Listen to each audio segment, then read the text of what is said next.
Welcome to the Isle Chat podcast with me, Beth. Josh. And Ryan.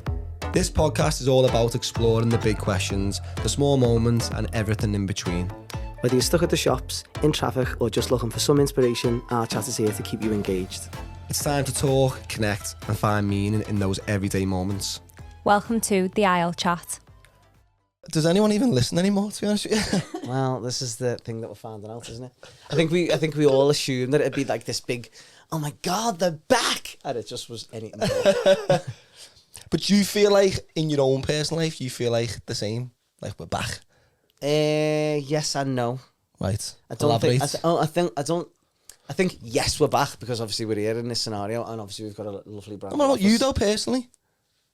Into like Yeah, because you're comparing it to the podcast, saying like, I think it's the podcast. oh no, because with the podcast, we thought all of us collectively that doing podcasts means people are going to be like interested again, which I don't think it's happened that way. I don't think it's happened to the rate that it was, but I think that's sheerly because two reasons. One, because there was such a long hiatus from the last one, so some of the people who were like actively like waiting for the next one are probably not waiting for it anymore because it's been ages. And then I also think because when we put the first one out, we didn't like push it in people's faces, like we just put it there and just assumed that we'd just like hit the ground running again. Yeah, gather them views again. So I guess you just got to kind of not start again, but start again. But with it being the start of the new year, do you feel a bit like? I haven't felt as refreshed as normal. And I don't mean that in a bad way. What's I just mean different then like compared to last year and this year? What's the change? mindset. Right. I don't feel like I've started again because I didn't feel like I was backwards. In 2024, I felt like I was like waiting for something to happen. 2025, I made that something happen. And I'm not making something else happen and continuing what I already started. To grow 2025. So I don't feel like I've had to like reset my brain. I've just come at it the same intensity, the same force, the same. But does that make you feel like you're doing something wrong or you're happy with that? No, I'm happy the way it's going. It's going really well. Started getting all kinds of inquiries from all over the place. Someone found me on Google the other day. Like, just who's Hugo and Google out there? No one finds me on Google. I think I'm on like page 27 on Google because my SEO isn't like amazing, but I feel like all the little tiny changes that I've been making to my website across the last few months are starting to slowly have an impact. Someone found me, they're getting married in, I think it's called Mergeon in France. Mergeon, never even heard of it before. Don't know if that's France. Sorry for all French listeners. Yeah. I know there's loads of yous. But I assume, and she was, oh yeah, we found you on Google. It's like, fuck me. Very good. What about you? I was going to say, relating it to the website side of things, we've started to try and dip into our website a little bit more. We've actually added the podcast to the website. Got your names on it now? Yeah, we've always had our names on it. But I mean, I think with the podcast, not just using Spotify and YouTube as a platform for people to listen to us, more so having a website page, landing page as well. Mm-hmm. So if anyone's typing into Google wedding podcast, we might pop up. It will come through the Memory Box Films website because we haven't got. There's only a handful of them out there anyway, so we're probably on the list. But I think this all the time, like with brides and grooms who are planning their weddings. Obviously, when we started the podcast, the reason why we did start it, and I feel like every episode we do lately, I feel like we always lead talking about this. But I think, are they wanting to listen to podcasts to help them guide them through the planning process, or is it just more to listen to voices that they can relate to while they are planning? I think it's the first one. I think they want to listen to people's like advice and opinions on wedding days, because obviously if you're planning a wedding yourself, you're asking your friends or people who've been married or like other suppliers, like what do they think is necessary and things like that. Like I know when I go into like the nail shop, for example, and people know my obviously background and they're getting married, they ask me questions and advice and my opinion on things because obviously I know quite a lot on it. So I think that's what it is. And what advice do you give them, Beth? Don't do it. We're not on Google. Guys, we're not on Google. We've never made it on there. But I guess that's because it doesn't have a website. Yeah. And we haven't baked it into our own. No. So why would it be on Google? Yeah. But, well, I have ChatGPT though. Everything's on there. Is it on that? If you ask, yeah, that's the theme song for Yeah. But no, I think with the podcast we're going to try and get it back on track for brides and grooms who potentially are planning their weddings and they want to get a little bit of advice from people who are in the industry, and also maybe this year we start getting guests back on, like sort of the suppliers. I think that's something we need to... I've seen a couple of them. I've seen a few people, and they've said they'd be willing or wanting. Willing. Please, come on. We want you to come on. No, there's lots of suppliers we're going to get on this year, I think. And people who want to do part twos. Yeah, there's loads of part twos, isn't there? Part twos. Yeah.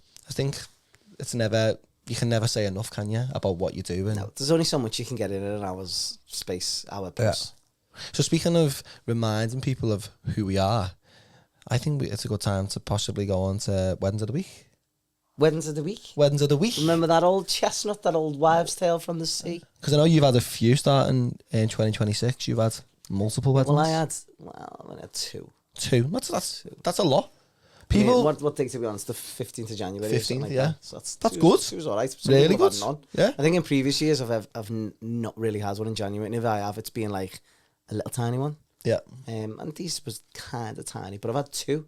When you say tiny, the wedding day or your role on the wedding day? Your role. It's pure like hours based rather than like... Part day. Yeah. So, did one on the 2nd. Tracy. Remember Tracy we spoke about in the last episode who said she couldn't get married on New Year's Eve, but you could if you wanted. Did his. Trace. And obviously your friends, Craig and... Grace. Yeah, yes. Did theirs as well. Lovely. First one together for us. For the joint package. No, I was somewhere else. I was at Cultural Hall. Oh, you were in Spirit, weren't you? You were at like a really jam-packed day, I thought. Yeah, Double wedding days for you then, guys. Yeah.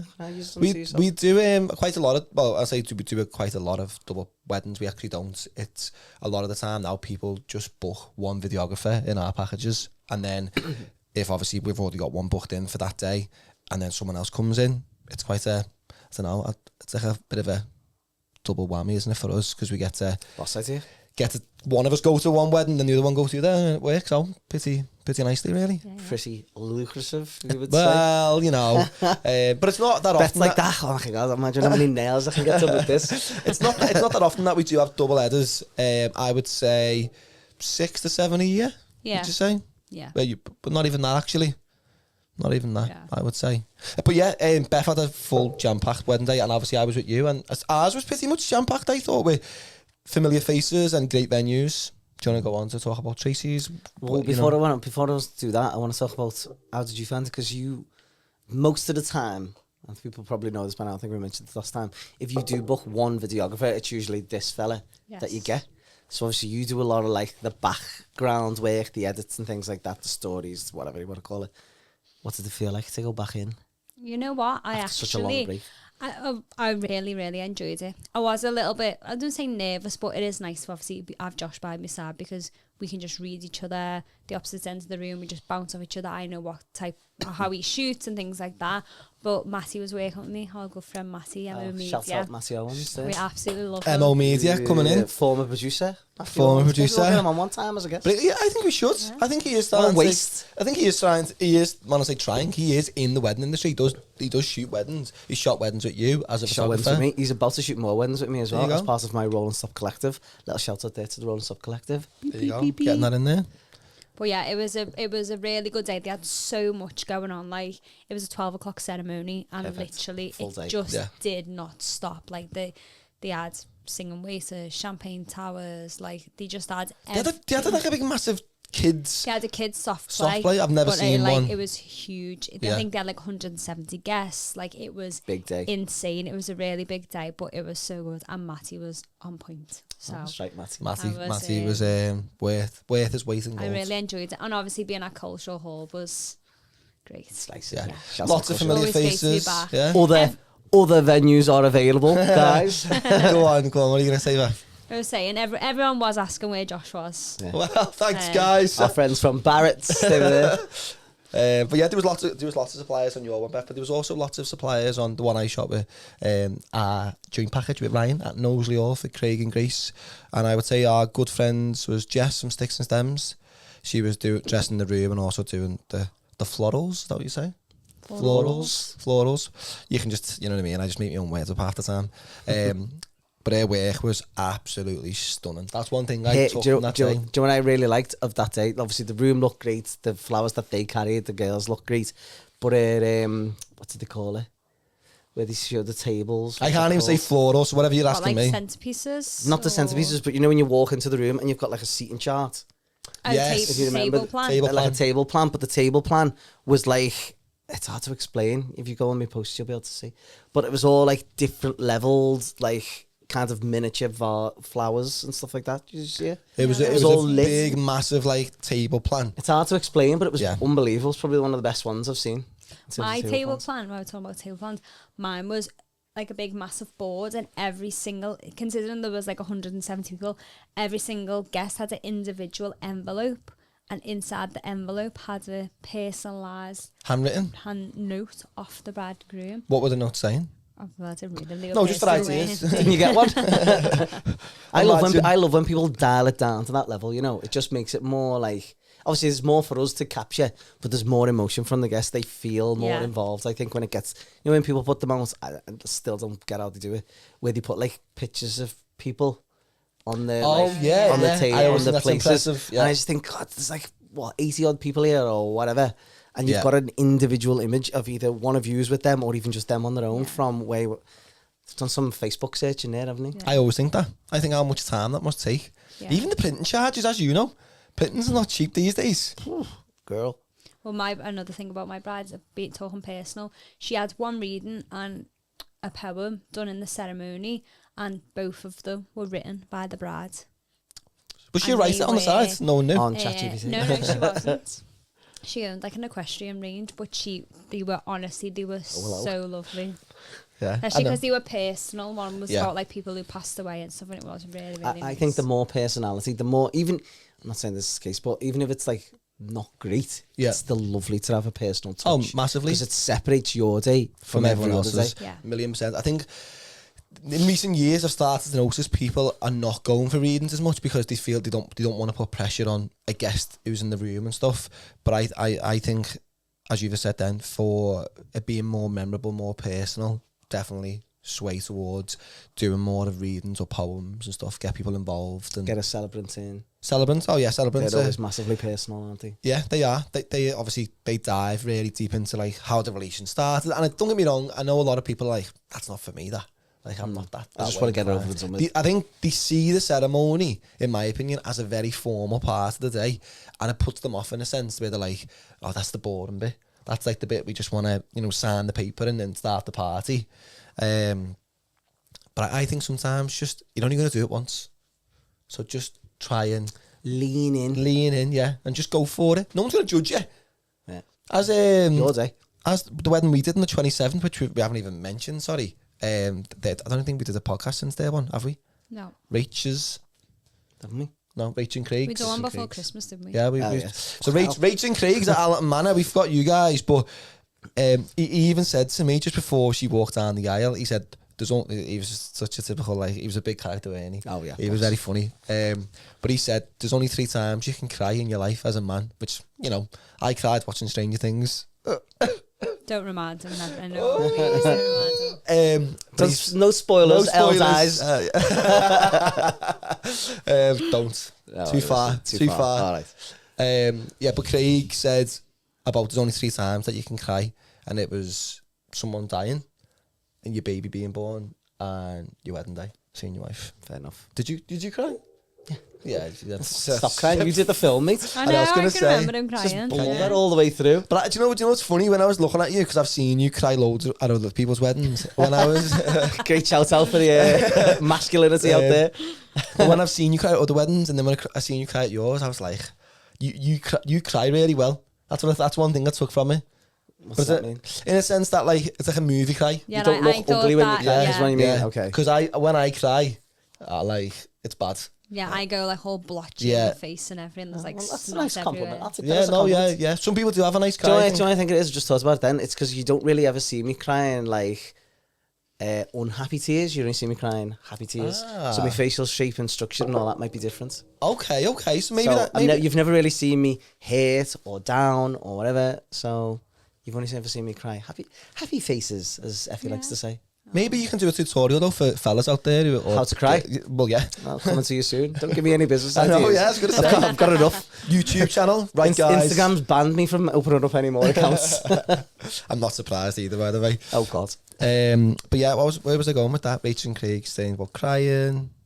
I've lost my train of thought completely. It was more about like personality and how to show yourself. And Right, yeah. So just lean in. I think for him, he was sort of, you know, he gave himself that hall pass, which I think everyone should. Yeah, I was going to say, he probably wanted to cry, but then was like, oh, I'm a big tough man, I don't want to cry. But then he was a big tough man. But you're allowed to cry on your wedding day, so if I do, like, no one can... Let it go. Yeah, no one Well, can he actually did well up a little bit, not when he seen Rach, which, by the way, me and you have this thing, don't we? As soon as you said her name, I know. Well, I've said Rach to stop myself from saying it whenever me and Ryan, and it's not... Say what, lad?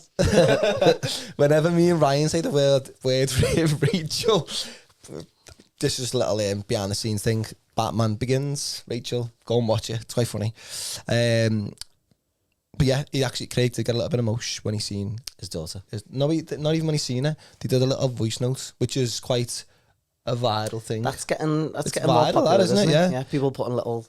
Well, I believe we have a question of someone who's a supplier in our industry. I won't name them yet until question time, but they've sent a question in, and his business page actually had, like, I think it was global viral hit. I think he was on, like, Good Morning Britain and all that, talking about it. All right, show off. Well, you know, it was, which is quite clever, really, because I think it was just a reel on Instagram, and it just blew up. I think it had millions and millions of views just off the voiceover with the kids talking to the dads before coming down the aisle. Someone's going on 2 holidays this year. Well, you know, but as he might say himself, as a business point of view, and I think a lot of our suppliers in the industry and people, I don't know how to put it, but anyone who's on Instagram and social media and stuff, and if you're posting loads and you look really busy, it doesn't necessarily mean that you're getting lots of work either. No, I don't which people can be. That's why I've kind of like, even though I'm very visible on social media, you won't see me post. Like, I think I've maybe done like 2 or 3 posts since the turn of the year, probably even before that, because I don't feel like posting dictates business. I'll only ever post off the back of a wedding day, which is like a next day teaser highlight for me to show I was doing a wedding the other day.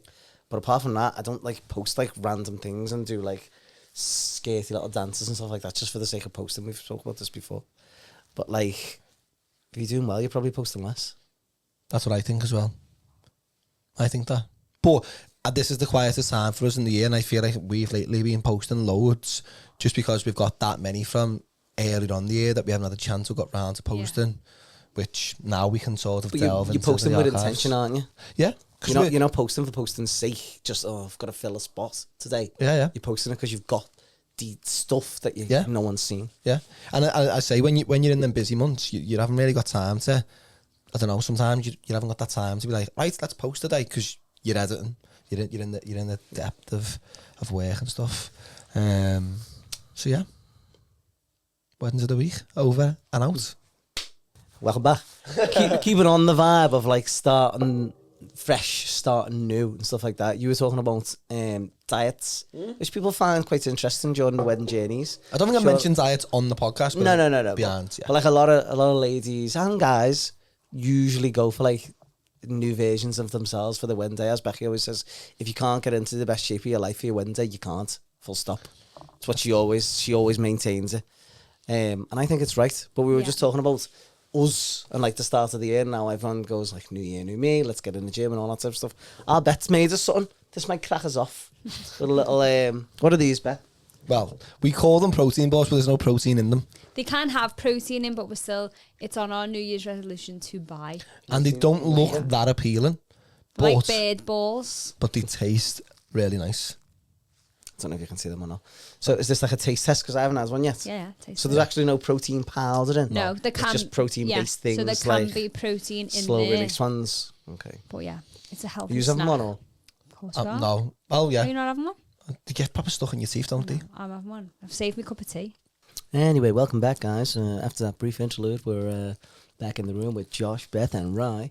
The protein balls went down a treat. A little one for Beth there. Send out the recipe after the episode. And yeah, we're back. Don't know what to say to that, really. They were nice. They're all still stuck in my teeth, though. Yeah, I'll be going like this all month. I think it's the peanut butter. But I was saying off here to the guys that we're going to try and put ourselves in the bride and groom shoes and basically not telling you what to do because I don't want to be that podcast. We're not entitled, are we? No, but put ourselves in their shoes on starting the year off as like basically you're getting married this year at some point or even next year, but you're in January and you want to get organised, you want to start ticking things off the list. What's the thing you're going to first? Who wants to go first? Well, I'm a very pen and paper type of girl. I love to physically write with my right hand a list. So I would get a list of everything that needs to be done and probably like organise, like do this by this month, do this by that month. And obviously, like what we said before about getting in shape, I feel like I'd want to be in the best shape possible on my wedding day, personally. Yeah. Just because I feel like obviously you're going to have those photos forever, unless you get divorced. Haven't even started yet. I know, you've been moaning for fucking years know. about it. Can't wait to get that half money. Yeah. It's my money, my well-earned money. Like that. Been to one, have you? No, because I just think you're obviously going to have them up on the wall. They're going to be timeless, aren't they? So I feel like you don't want to look back and then, like, in 3 years' time after your wedding and you've then lost weight or you're in better shape than you was and you just think, oh, I hate those pictures. Why didn't I do that? Yeah. You know what I mean? Yeah. You want to feel amazing. No, that's a good one to start with, I would say. So January for you would be signing up to the gym, basically. Must be good sales for Manjaro. Oh, don't get me started on that. Do not get me started on health medications out of it. that. Do not get me started on that. I know what you mean. I think you're right. I think you got to start looking at like what's the way I would do it is I would think like what's the most important thing and how much time have I got towards that thing. So these are the obvious things that come to mind for me would be like your venue. Yeah, but you booking a venue in January? I think so. First things first, if it was me and do it all over again, I wasn't in the industry or anything like that, and I didn't have a clue, I'd go, right, get to every single wedding fair that I can get to. Just to get an idea. For what reason? Just to get an idea, a grasp of what you can actually have. So, because unless you've been to another person's wedding day, or you've got a friend who recently got married, which is normally what happens, we get married in our collections, don't we? You wouldn't have no clue what to book, when to book it, how much time you need, what type of prices you're looking at, all that types of things. And I'm not saying book people at these fairs. Hopefully you do, because you find someone that you like. But just get a general idea and a grasp on what a day looks like. I think that's a good point though, because there's so many other suppliers that aren't your typical like photographer, videographer, like venue dresser, like the ones that you need. But you've got like your magicians, like your photo booths, all those other little add-ons that do really make the day, the singing waiters, entertainment, all kinds of things that unless you see it or you've heard about it, you wouldn't even know that it was even possible. Yeah. How could you? Like You've the never done it before. illustrators. Yeah, there's loads. And I think as well, it's just more of an indication of who they are as a supplier as well, because seeing something online is not the real deal. Meeting them face to face and getting to know who the person is who's going to be involved in the wedding day is just as important as what they're offering, I would say. That's one thing I keep on saying on open days is the beauty of it is not only you're getting an idea of what you can have, but you're also getting an idea of who those people are who's providing it for you. Because if your thoughts and whatever feelings don't align, they could be the best at what they do, but if they wind you up and do your head in while they're there, or what they've provided doesn't really sit right, or don't seem professional, or whatever it might be, you're just not going to have that like connection. Yeah, it's funny, isn't it? Because a lot of the time, because we are suppliers and we're at these wedding fairs, I always think about the approach to it. So my approach is never, it sounds terrible to say this like openly, but I never see it as like a sales pitch. I never want to be like salesy with the couple. From you? Yeah. I just don't think it's not me as a person. No. I'd rather them want to book me for what we're offering and who I am as a person, obviously me and Beth, but not because I'm going, and look at this, and look what, and like, I don't know, not that I've got imposter syndrome, but I'm not that guy who's going to blow my own trumpet in front of someone, so they book me for that reason. I'd rather them go, oh, that works great, and he was sounding.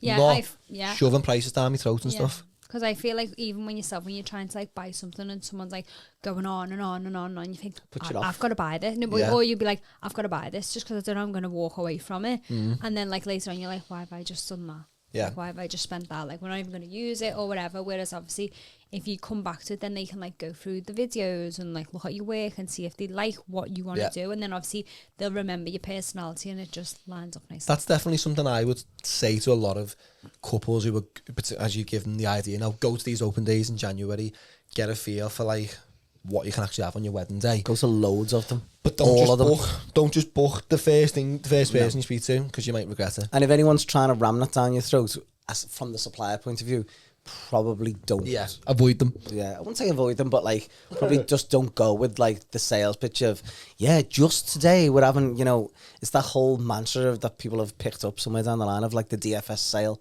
Like they feel like unless you get it now, you're not going to get it. Yeah. Like, but it's on all year. And it's on all year. Like, not asked. If that's how it feels and that's how they're pushing it to you, and you feel like slightly like forced into it, just don't, because there's nothing worse. You'll regret it. Like Beth said, you have one chance, one day, one time. Got to be completely you. And if you've been forced into something you didn't want, you've missed the boat. I can say you fucked it on your first go. Yeah, my podcast. What would you do? Mine's contradicting what Ryan just said. Mine is, if you know the supplier, because I think a lot of time, this is our busiest month for bookings, I would say, as a supplier. Ryan's going in for seconds on the protein bars, by the way. Don't out me. I'll talk while he's chewing away. Yeah, I was going to say, not down the mic, please. Yeah. So from my point of view, I would say January, and this is to anyone who's planning a wedding, January is always a really busy month for us as suppliers for getting them bookings in. We're still getting bookings for this year, funny enough, so it's not like... But a lot of the time, the ones that are coming in for this year are not going to be a Saturday, just to give you the heads up. Most Saturdays that we do have available are gone. It's more the case of Fridays, Sundays, midweek weddings, that the last minute bookings where they've eventually seen us, or they went, you know what, I actually do want a videographer, I do want to go ahead with that. But I think from across the board, I think a lot of suppliers will be getting bookings in January, which to the outside world is quite surprising, because everyone goes, bloody hell, but skins in January, that's the month where everyone skins after Christmas. But for some mad reason in our industry, or for couples who are planning weddings, whether they've asked Father Christmas for money for Christmas, I don't know, to plan book suppliers, that's normally the busiest time.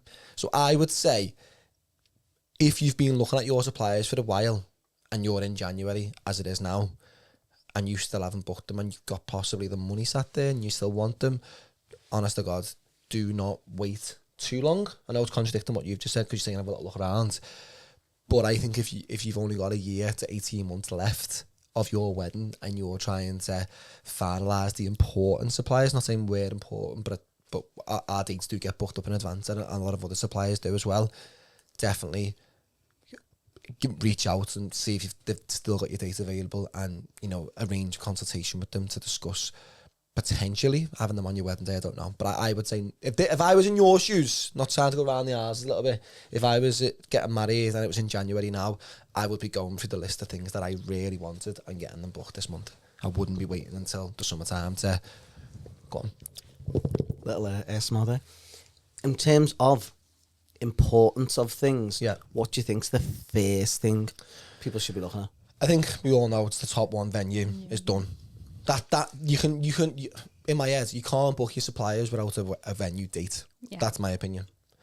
The second thing for me that I would want to book or want to start potentially booking is my photo and video team. That is my second. Maybe because I'm in this line of work and I have an idea of it, but I think if you really want someone, the thought of losing them and not having them on your wedding day, and I'm not saying you're settling for someone else, because whoever you find, there's lots of great people in the industry that would do a great job, but you know yourself, your heart's set on something. Sometimes it's more than the work, isn't it? You said it yourself before, you would change your date to suit the photo video team that you wanted to pick. And I think because as well, your photo and video team, they're the people that are with you from pretty much the start of the day till the end of the day, aren't they? Mm-hmm. Where most of other, not digging you other suppliers out, but the other suppliers can just come and go. So like your singer, most of the time they're there for a couple of hours. Then obviously your florist, whoever does that, they're dropping it off and they're getting off. So you haven't got to deal with them to an extent, only the correspondence beforehand, but yeah. And things like that. Like, so things that you think are important, which are flowers, very important, dress, very important, those types of things, they won't be wanting to be booked too far in advance. Oh yeah, of course. Because flowers, especially if you're having real flowers, they're not something that you can just get at any time of the year. Different flowers flourish at different times of the year, so that's not something you can go 2 years down the line. You can have an idea. Of course. Dress is another thing. You know, I don't know if you've ever bought a dress, but like, not yet, Ryan. I don't mean like that, but I mean like if you was to get a dress that you get altered for, like custom dress, that's done within months, not within years. If you know what I mean. So that's, I don't know. You know, that's I've probably heard, further down the list than you think. Yeah.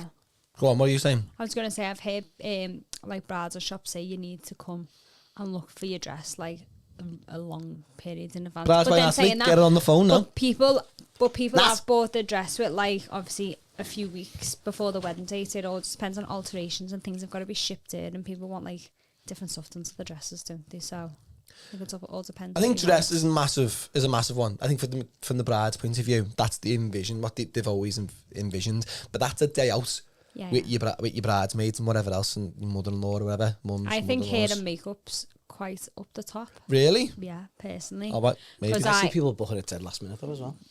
Go on. Because I think I've got no makeup on now. I don't really wear a lot of makeup, but there's only a handful of people when I've had my makeup done that I like. And if they weren't free for my wedding day, I'd be devastated. But then you'd be doing. This is the beauty with makeup artists and hairdressers.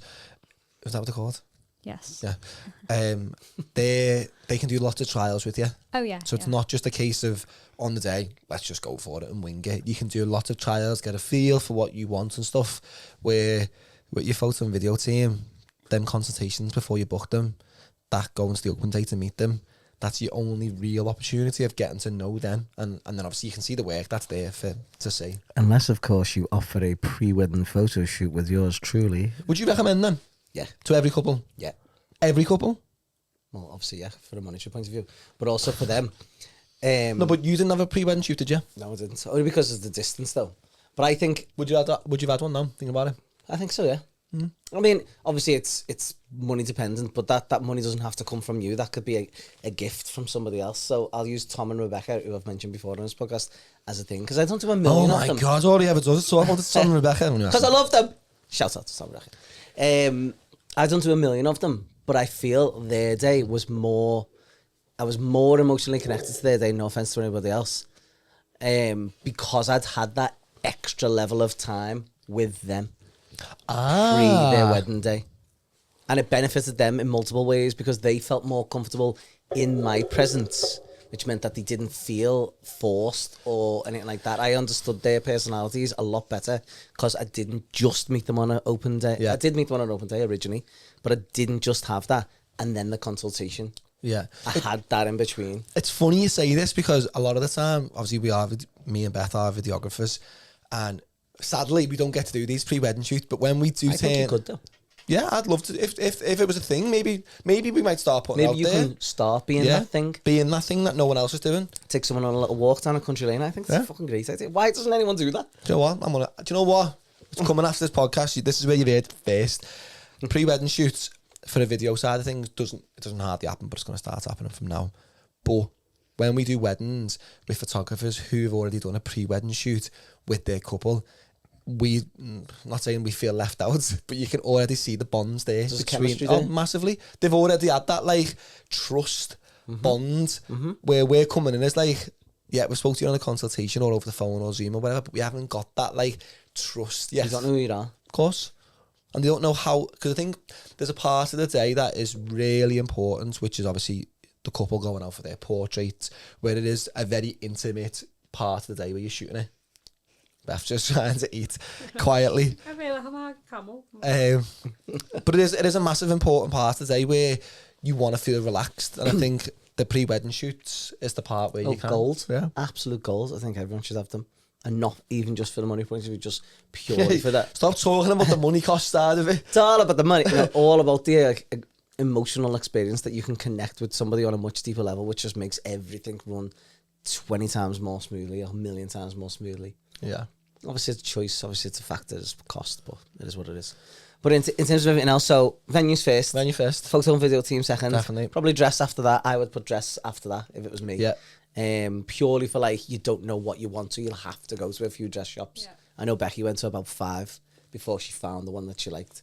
Was it in Liverpool, the shop? It was in Liverpool. Oh no, just over the water. Just over the I can't water. remember what it's called. But I didn't buy it. But then after that, what else are you talking? Well, Entertainment. I was actually High on the list. High on the list for you. It is high on the list for me, I would say. I was going to be funny and ask ChatGPT on the sly. You okay? We need to be sponsored by that. I know, yeah. I feel like I should just say ask ChatGPT. Beth hates AI, by the way. She's not a massive fan of it. I know. Sorry, I'm still in my Yeah, soon, but yeah, Still got a balls. I was actually going to ask ChatGPT about the list of what you should be picking off first. What's booking the first. order?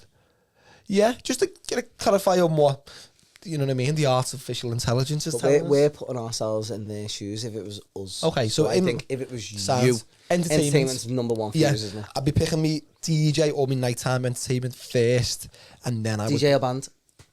Or both? I've seen too many good both. There's one DJ that I've always had in my head. The first time I ever seen him, I was like, your class. Yeah. And then every time I've seen him afterwards, I've just went, your class. Still high on my list. And he's always been that one on the list. In terms of band, there's only ever been like 1 or 2 bands, but they're massive. I don't think I would pick a band. That's just my personal preference. You don't like bands? I know, I like bands. I like listening to them. I like videoing them. But I just don't think I would want a band. It's not a for my priority. wedding day. No. Fair enough. What comes after music? I just still want to go back to the band situation. Okay. I feel like this is what Is this our first debate about when we get planning married? a wedding. Yeah. Maybe this will be a planning Well, podcast. it's already over according to I that. know, yeah. Divorced. I do think I'll be rich though. I do think with a band, they make people get up. I don't think a DJ would initially. Live music's got a pull, hasn't it? Live music always has. But I think you can book the wrong band. Oh, yeah. I've seen bands be amazing, but not have the pull to get people out the seats. Well, speaking of bands, our last wedding that we shot at Nosey Hall, Grace and Craig's wedding, Francesca was there. Francesca and the Nova Collective. The Nova Collective, that band. I think so. Yeah. But obviously you weren't there in the evening because you were a part there, sadly. But I was there in the night time, and just clarifying how entertaining goes. Not saying that Craig and Grace's wedding was going to be like not a party one, but the minute she stepped onto it, and she has got that pull, Francesca, hasn't she? She's got that, like, she owns the floor. she owns it. Yeah. The minute she got up, shout out to Francesca, she had everyone up there, and they didn't get off the dance floor when I left, and I was there for like 40 minutes after the first dance. And I was like, bloody hell. So that goes to show the difference between a DJ and a band. I am in the middle with it. Like I feel like I'd want both, but I don't know why. Well, I had live music at mine, didn't I? Who did you have? So I can't remember exactly what they call it. I think they just called themselves Ed and Olivia, but it was Ed Stokes and Olivia. Right, at Cornwall. In Cornwall, yeah. Right, so I obviously had them on, and I recall. I think that gives it a bit of personality. I'm not saying the DJ isn't, but the fact that they would like people doing their skill. Sorry, DJ protein balls come back up. In front of me made it more special. The fact that they sang songs and not in the way that I'm used to hearing them. Yeah, made it different. So obviously a DJ comes and plays a tune that you like. Obviously people have their favourite tunes and whatever. What? That's fine. I was thinking of his first. But Beth cried, didn't she? But when someone performs a song that you love in their interpreted way, changes everything. You cried. First time I've ever seen you cry, by the way. First time? Yeah. She goes, is it winning? I had to get that in there. I actually seen a wedding. I think it might have been a couple of years afterwards, your wedding, and they sang "Waiting for a Star to Fall." And honest to God, I love that song. What's it called? Boys on the band. But anyway, it's an 80s song, "Waiting for a Star to Fall." Waiting for a star to fall. But this girl and her partner playing the guitar sang it, and I've never heard it in that way before, and it was class. Changed everything. So it does it. And like anyone who's planning a wedding and they're going for that debate now at home, deciding to do a band, I couldn't pick. I do get it because I think, especially for my first dance, I think I would want my first dance live. Live. But then obviously the rest of the night I'd settle for a DJ, but I think I would want it live. Can I just say, there are people out there who offer both. Oh, yeah. So, like, there's a band it's probably one of the first bands that I ever experienced, live bands at a wedding, called The Dawn. Yes. Not a lot of people know who they are. Jake Doran actually did his wedding last year. I know. So, shout out We've Jake. seen him at one of our last weddings. His band offers a DJ band connection package, whatever you want to call it, where they'll play a bit of music leading up to first dance. They'll start your first dance as a live band, which gives you the energy and the pull where people get out the seats. And he is similar to Francesca, but in a more laddie way. Oh, yeah, he is. He's got that like stage performance pull that people love. He'll get everybody up, and then after a certain while, once they've done their set or 2 sets, whatever it is they're doing, the DJ takes back over. So I think the lad plays the bass, I'm not sure. He's also the DJ in the night. So you get the best of both worlds. We actually seen a little bit of at Rachel and Craig's wedding. We seen a little bit of a star performing, didn't we? Oh, looking at me, I'm like, I went there. Beth wasn't there. You know. I know, yeah. I was looking at Francis Doran, from the Red Rum Club. The Red Rum Club. Yeah. The lead singer was one of Liverpool's finest exports at the moment. Of course. Just recently being on a tour of America. Shout out. There you go. And he was playing the wedding. I think he must have been friends with one of them couples. I think he was. I can't imagine him doing weddings. Not that it's like below him, but I think the type of band he is. All of the weddings that I have seen him at, he's known the people at it. He's seen that. So I think that's why he does it. Probably I bet he's like, just let me have a night off, please. Yeah. Do you know when I seen him performing? Because I thought he obviously doesn't do probably many covers anymore. A lot of his stuff now is his own work. Original. Where he was doing obviously what most weddings are, the covers. You know, he's not going to start singing his own music at someone's wedding. But I thought that must be interesting for him, whether it is not just a night off, whether it's like a bit of a throwback for him, being able to play other songs. Yeah. Anyone else on the list for you? What, performer-wise? Not entertainment. Would you have singing waiters at yours if you go back in time? Why? No. This is not getting me in trouble or anything like that. I think the issue with singing waiters, which I've had from the first time I seen them, I was like, singing waiters. I was like buzzing with them, probably because I've seen the best singing waiters known to man. Nathan and Marcus. They are the only ones still for me. They were the OG, the first one I've seen, and still to this day the best. Yeah. I think what's got me with singing waiters, and this is not offensive to any of them, they always do the kind of, and I won't say what it is, they always do the same type. You might as well. No, they always do the same type of. Oh no, because I don't want to spoil it. They always do the same type of act. There's no originality there. I mean, they're all, most of them, great singers. Their performance is great, and it always hits, I think, most of the time. Mm-hmm. But the fact that they run up to that moment always seems the same for me. So I couldn't go, watch what everyone does now, because I kind of, I don't know. I would never have singing waiters personally. But that's just a preference thing. I love singing waiters at people's days. I just wouldn't have it for me.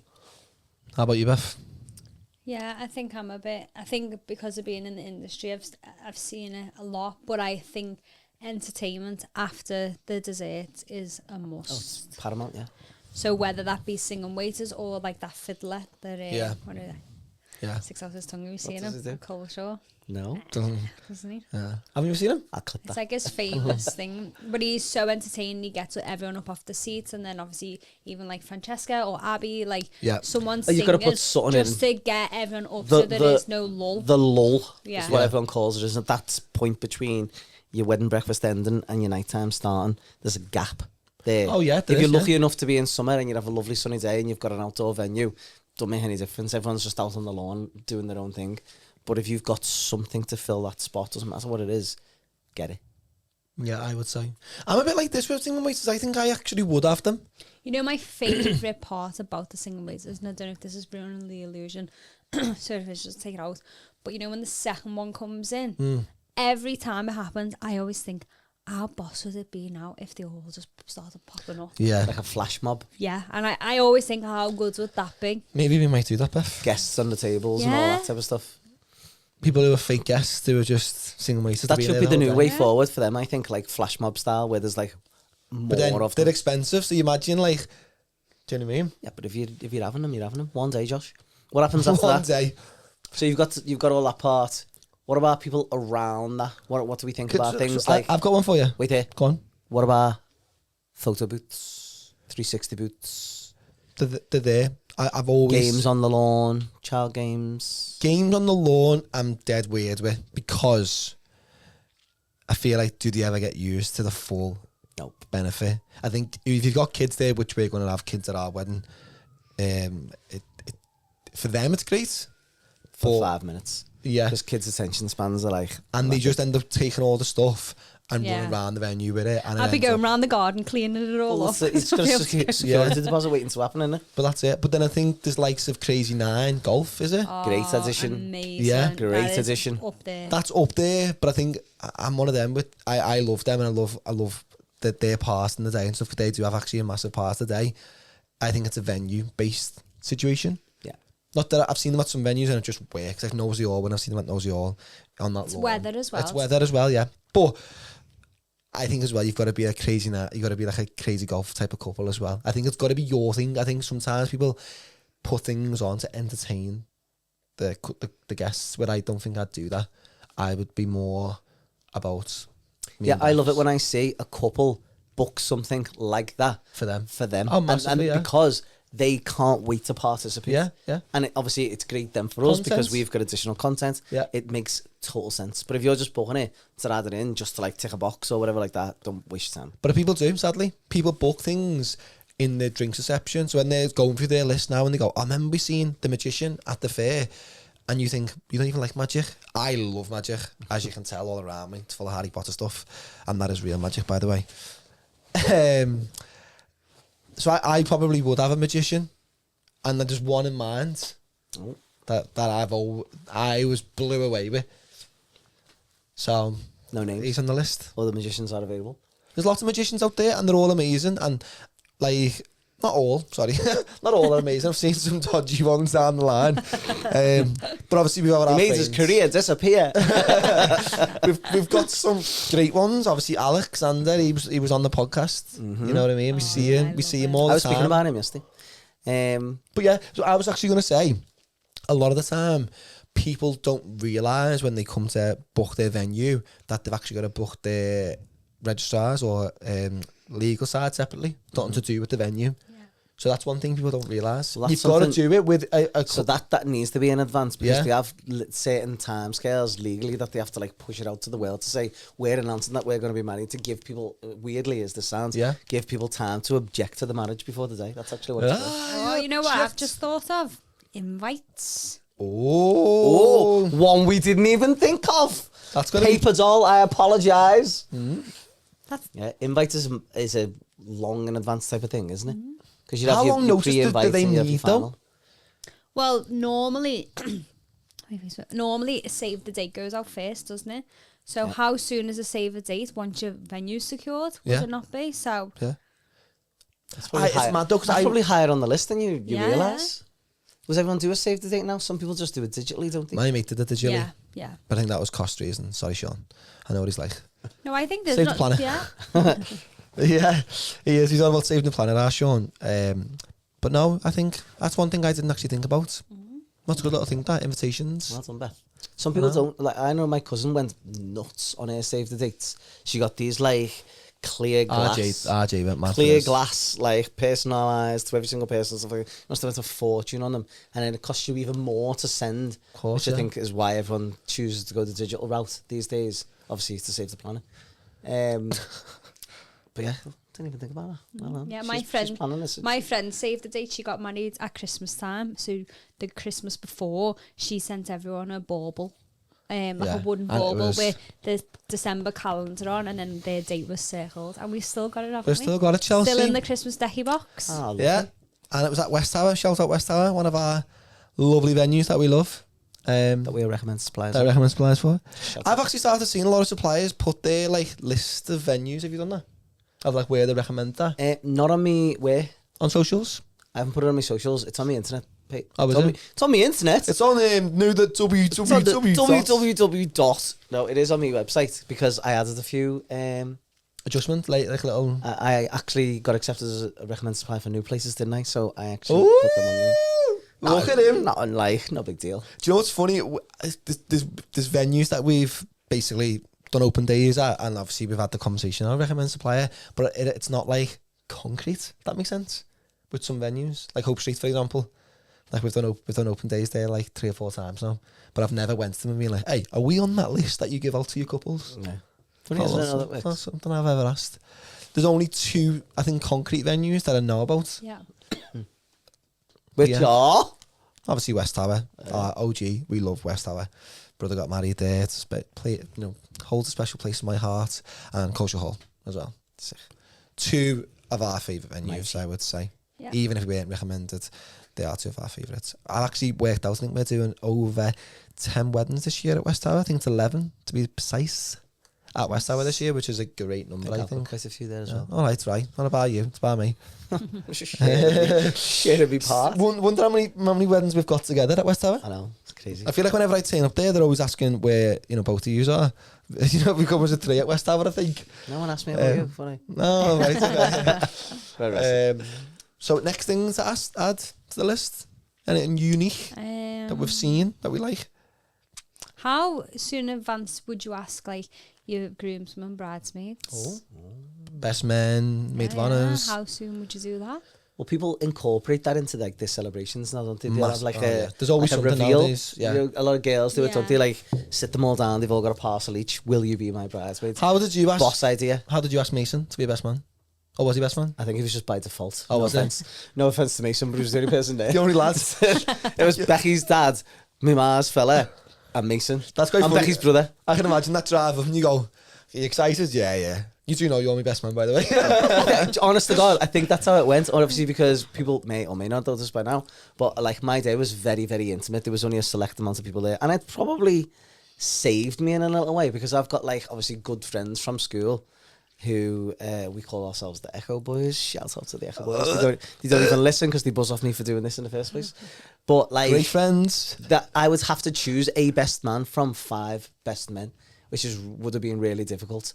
I probably would have went to like who have I known the longest. It would have been Kirkwood probably, but like that's so hard to know. Yeah.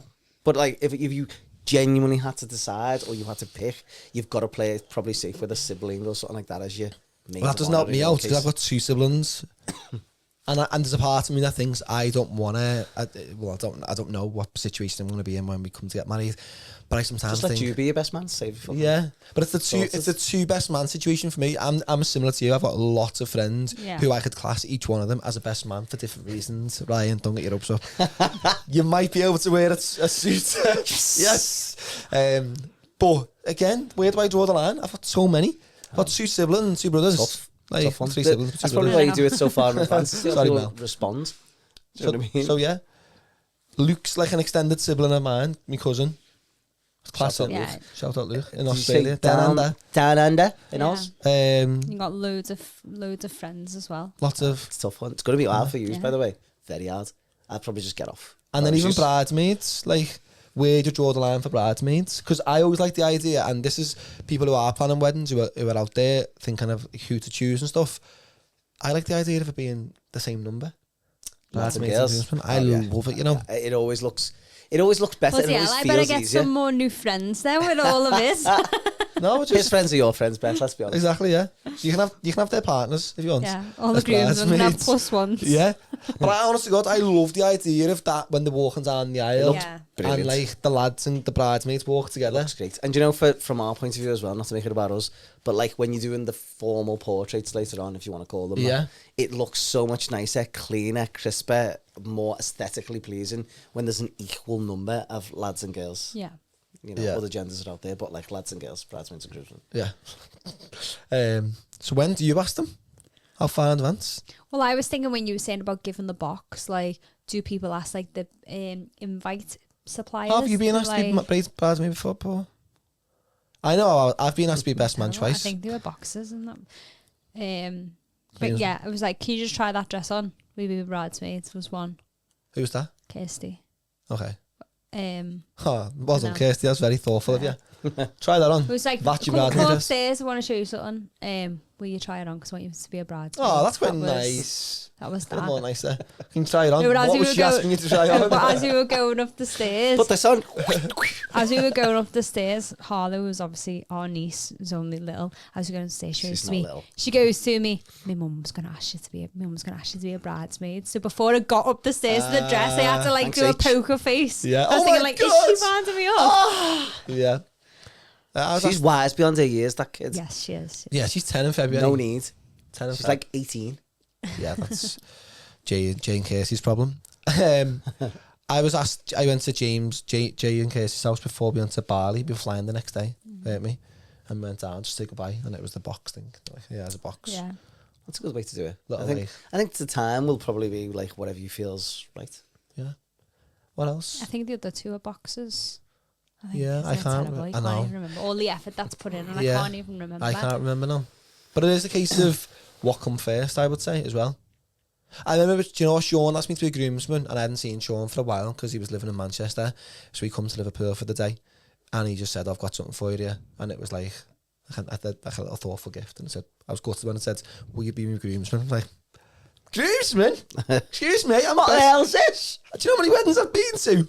That comes with our job as well, I think. A lot of people, when I did RJ's best man speech, they were all like, I bet you'd have loads of lines, won't you? Because you've been, loads of weddings. Sure you did. Low blow. But no, it's the case of being at that many other weddings, you pick up like little lines. No, I mean, if someone comes to us to be part of their like bridal party, groomsman, whatever you want to call it. Maybe that's a job, potential job in the future. Like, they would obviously come to you for ideas, locations, like all that type of stuff. So probably, if you've got something like that in your remit, you probably want to put that out there first, help you with the process. Some bridesmaids and grooms, bridesmaids especially, love to get involved. Especially to be married themselves. They've got so much ammo to give. So that's probably up there. Yeah, I higher think up than you realise. Yeah. Anyone else to add onto the list? Content creators? Content creators is a mixed bag, isn't it? Go on, would you have one now? Probably, yeah. Yeah. Yeah, only because obviously we know so many good ones. Yeah. Bridal Sky, obviously high on that list. Probably, without being biased, probably the best ones in my opinion. I've only ever worked with, I've got the girl's name, but she was, well, obviously worked with two. Laura is one, isn't she? The one I worked with was like, I think she was one of the first in the UK, and she was incredible. Really good. MB? No, she's gonna look. I think she was like social of bride of social. They all have very similar names, I think. But she was incredible. Like I look back at her work and I was like, I didn't even see her film her. She just had the balance right, and I think the new ones that are coming into the industry wanting to be content creators, I think they're not seeing it. They haven't come in the way the OG content creators have come in. I think that's the difference, and it's probably similar for photographers and videographers. The new ones that are coming in the industry are trying to like figure out how to be and whatever else, and they end up putting the foot in it. I think experience does go a long way, I would say. I think that's one of those ones that you could get wrong. Oh, massively. But at the same time, you're not getting it that wrong. Like, it's more of a budget thing. I think that's like a stretch. I think, no disrespect to the content creators out there, although I've seen this not being the case, it probably in order goes photo video, film, content. It doesn't. Sometimes video, photo, in your case, content, and sometimes one or none. Yeah. Like that Bridal Sky, obviously been working with quite closely recently. They've had weddings where it's just been them. There's been no photographer, no videographer. And I think for them, that was, so anyone out there who's booking a wedding and I don't know whether Bridal Sky will agree with me on this. No, they would. But I don't think you should just book a content creator for your day. I think down the line, you would look back and think, oh, we should have had a photographer there. Yeah. I think you've got to have They've said that openly. Yeah. They've said, like, we've encouraged couples who've come to us and said, we just want you. They've encouraged to get one of the other two on. And I don't think it's anything to do with like them being unprofessional or not equipped or anything like that. It's purely like just an obvious choice to do. Because I think the thing with content creators is the level of access is so minimal. Like, if you're looking for a photographer or a videographer, there's going to be a certain level of investment that person's had to make to get to the stage to be able to put themselves out there as a photo or video team. Of course, The level of access is a lot longer down the line. There's have to be more experience held, whatever you want to call it. Whereas for someone to be a content creator, again, no disrespect to our content creators, there's people who probably think they can be a content creator. Of course. And like, be just another person with your phone today and be a content creator tomorrow. Of course, yeah. And that's where you can get it wrong. Yeah. Like, and 'Cause there's people everyone's out got a there phone. who think they're good at it and they're not. Yeah, yeah. And that's sadly what happens. I think there's people who try and tip the toe. What is it? Tip the toe? Dip the toe. Dip And the that, toe, that not tip. reinforces the idea of having at least one of the other two. Yeah, because they're the experienced, I wouldn't say professional, but the person who's got, I don't know. I think we all know what he's trying to say. It's Yeah. like they're the ones who invested and have got that like kind of like backup. Do you know what I mean? Like more established. No disrespect again. Other photographers out there, photographers out there, and content creators out there. You'll cover yourself loads. You've got to cover, yeah, in case you're cancelled, yeah. Right, I'm just thinking of time wise. Right, so we go into question time? Should we go into question time? Let's do it, Beth. Keep it spiced. Over to you. I don't know how many questions you've got. Might only have one. We haven't got our sticker Is on. it this jingle? It's that. Oh, not that one. Go on. It's question time. Oh, we are back. Hey. Now I feel like I'm back. So we've only got one question, sadly.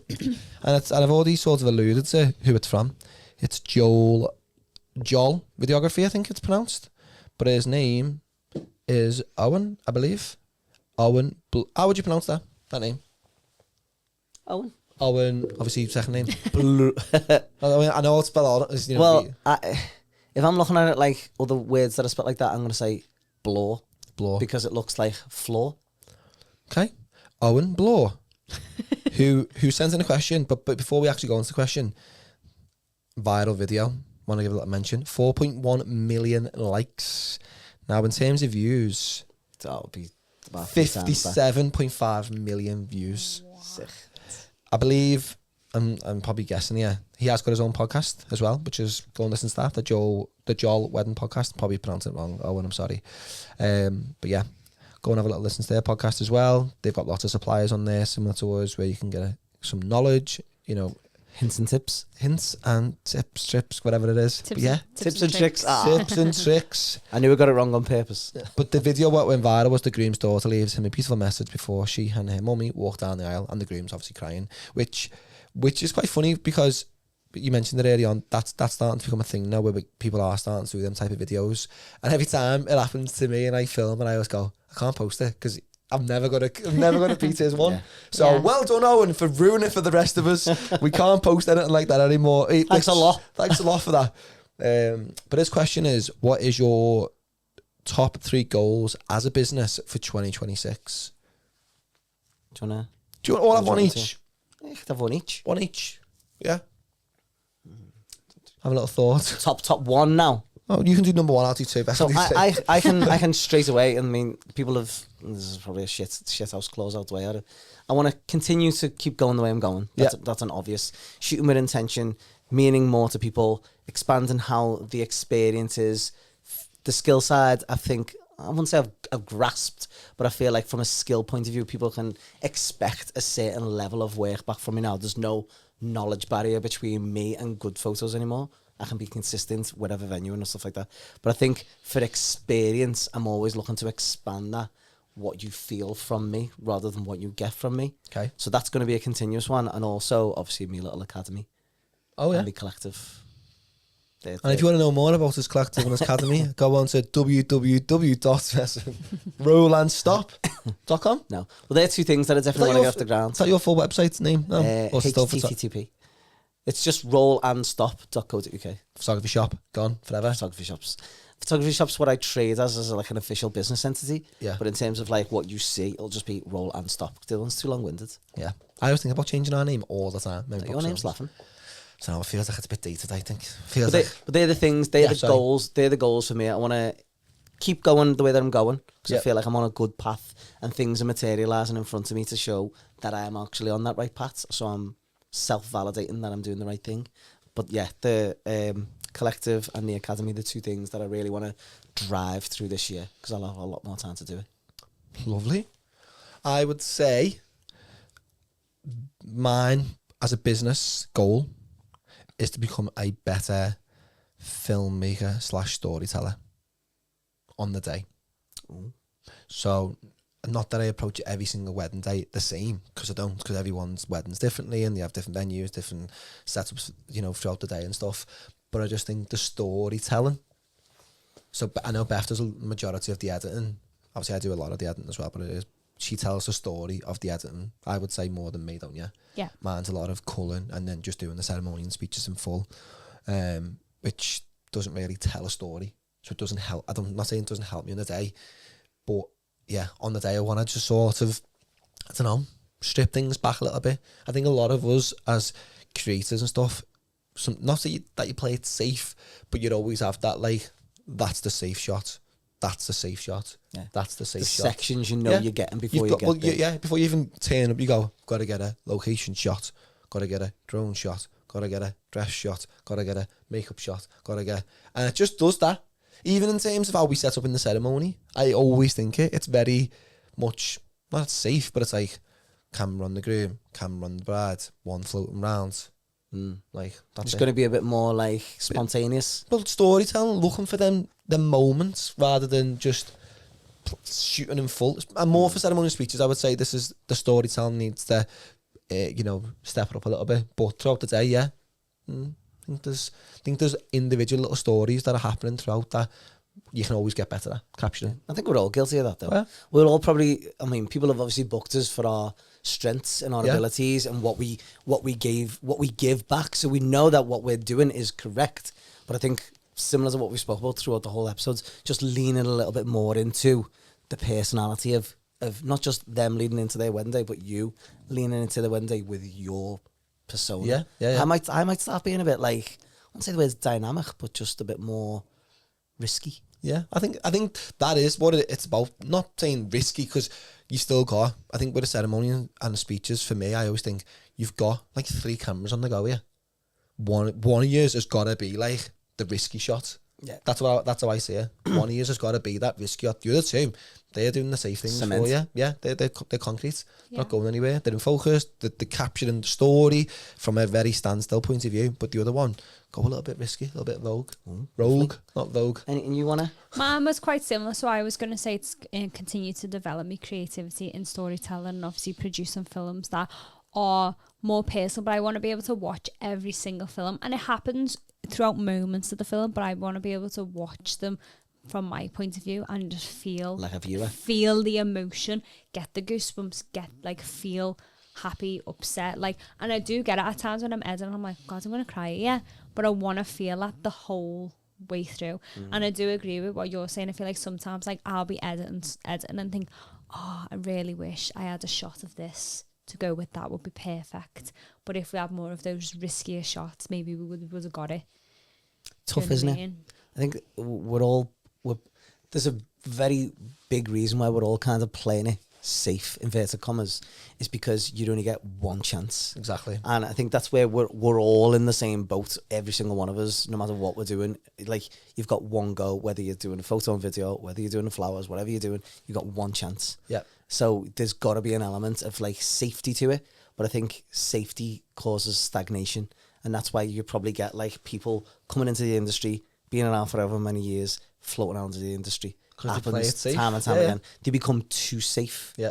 Do you know what I mean? So I guess leaning into those more riskier shots and more dynamic things. And, do couples want that these days? Do they want something that's a little bit more unique and a bit more ooh, she nearly missed that there, I think it's just more, I think with the safety side of things, you can lose an element of creativity because, as I said to you then, you're coming in already from experience being like, I need to get that shot, I need to get that shot, I need to get that shot.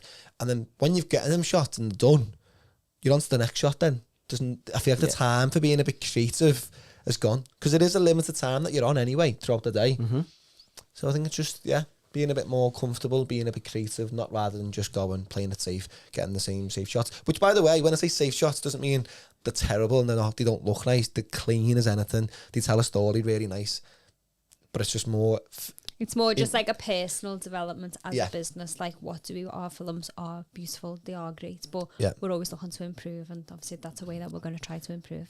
I think that's a good thing. That's a good way to be anyway. I think every year we always do the same thing. I think we're always trying to step it up, and I think for anyone who's booking suppliers, they're the type of I would say they're the type of suppliers that you want. You don't want, as you've just mentioned them, where they've been in the industry for 20 years and that's like the first thing you see. I've been shooting weddings for 20 years and you're like, okay, yeah, that's a good sign because you've been doing it for a long time.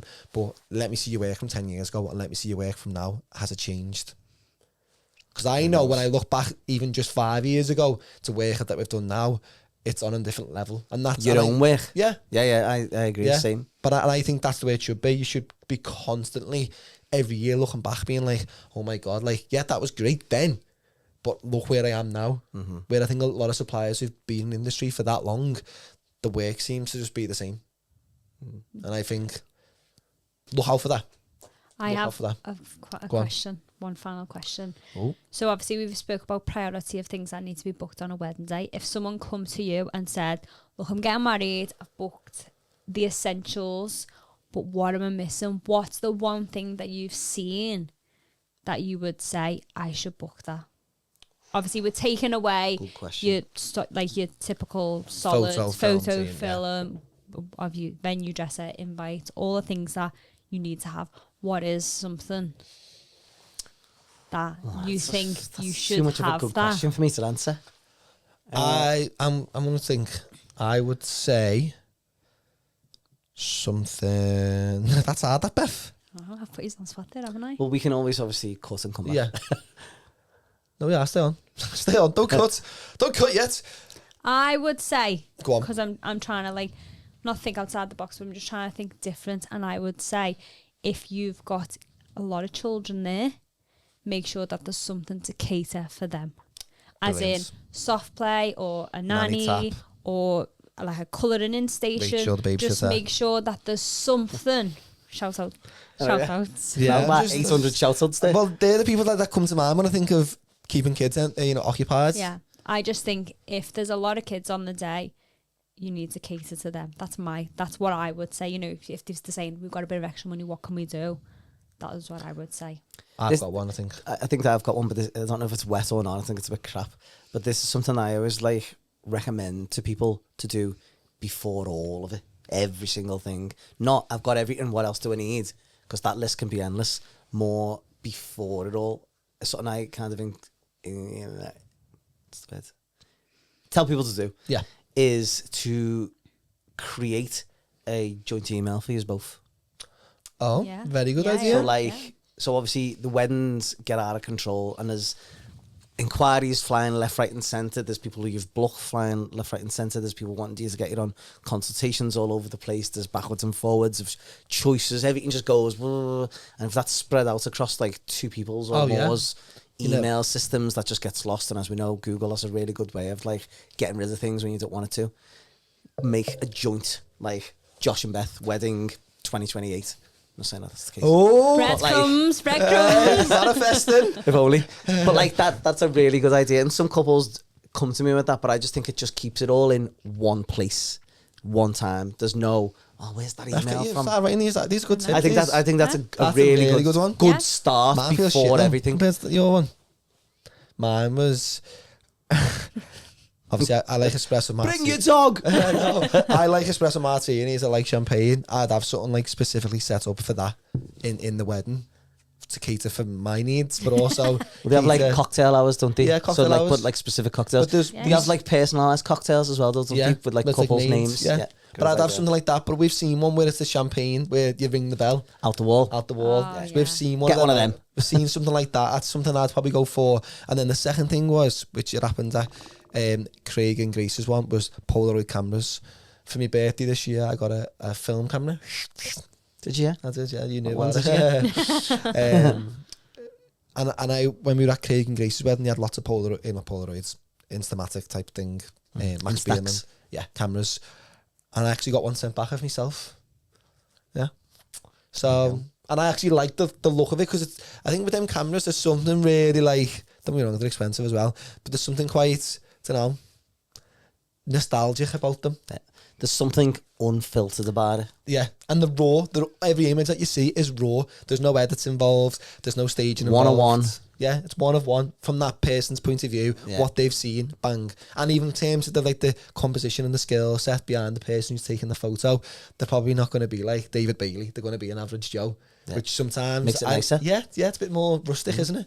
Put them in the middle of your tables, off you go. But then obviously there's always that one divvy who's like taking it to the toilet with him, or you know what I mean. That way you took it. Please don't share them ones, Craig. But yeah, that's my 10 pence worth. 10p worth, 10 pence. Lovely. Or in this day and age, £1 worth. Don't get much for the pounds anymore. But I think that was all right, that. Yeah, the little chat. No dead space. We had one little course. Protein balls. I feel like that was really interesting for a lot of people. We've basically gone through the entire day, and the process of what we feel, not telling you what to do, is important in importance order. Yeah, I would say so. Extra ideas, things we would have, things we wouldn't have. So yeah, I would say if you've listened this far and you've got to this point, which many people mightn't have, but if you have got this far, I want you to comment the supplier you want to see next on the podcast. That's what I want to do, to see who's actually listening. Please, it means a lot to us. We're taking our own time out to do these podcasts, and we want to know if you're actually listening. A lot of people do listen. We see the views, but at the end, if you're not liking it, you're not commenting. Just give us the feedback. Just do it. But a small podcast, and I think for us to grow, we need you to be with us and let us know what we need to do. Point us in the right direction, you know. Well done, Joshy.